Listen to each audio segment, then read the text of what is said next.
trong đang có và ở những cái đâu mắt cái chuyện vô sự va cặp được đó nên là cả bậc xã đi được luôn trung niên bạn rồi cha con hay cả một đó như là tạm biệt là để còn ở tôi thì mỗi người xong việc gần ở cha thì tí chúng đánh phê lý hay thằng cả và đánh thằng cả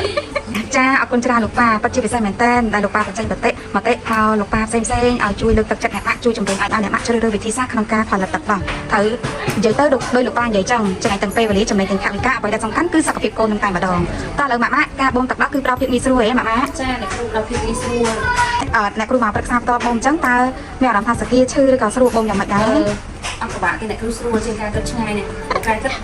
ថាពិបាកដល់ពេលមកធ្វើអនុវត្តផ្ទាល់ទៅជាមានអារម្មណ៍ថាចំណេញពេលចំណេញវេលាហើយ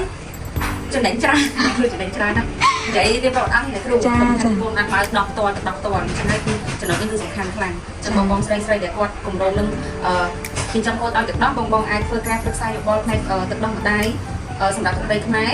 ហើយបងអាចតាក់ទងទៅឃើញអ្នកគ្រូបានខ្ញុំធានាថាល្អបងឲ្យខ្ញុំជឿជាក់ហើយខ្ញុំធ្វើបានផលមែនហើយអ្វីដែលសំខាន់គឺកូនអាចញ៉ាំទឹកដោះបានរហូតដល់ខួបជាង2ខួបអាស្រ័យលើយើងនេះចង់ឲ្យគាត់បើហើយចុងក្រោយអរគុណដល់អ្នកគ្រូមែនទេចាអរគុណដូចគ្នាលោកតាអ្នកបាទអ្នកគ្រូល្អពិតចាណែនាំទៅបងប្អូនខ្ញុំទៀតដែលគាត់ចង់អូយអរគុណច្រើនអ្នកបាទធ្វើសេវាកម្មនេះហើយខ្ញុំមានអីមានអរគុណអ្នកចាសេវាកម្មនេះខ្ញុំគិតថាវាល្អលើសពីអ្វីដែលខ្ញុំគិតចឹងណាអ្នកគ្រូចាអរគុណច្រើនអ្នកម៉ាក់ហើយចាំមើលលទ្ធផលទាំងអស់គ្នាណាតិចទៀតនឹងចេញវីដេអូទី2សម្រាប់អ្នកម៉ាក់អនុវត្តត្រឹមតែរយៈពេលខ្លីទេចាំមើលទឹកដោះគាត់បង្កក់ពេញទូទាំងអស់គ្នាណាម៉ាក់លោកប៉ាអរគុណ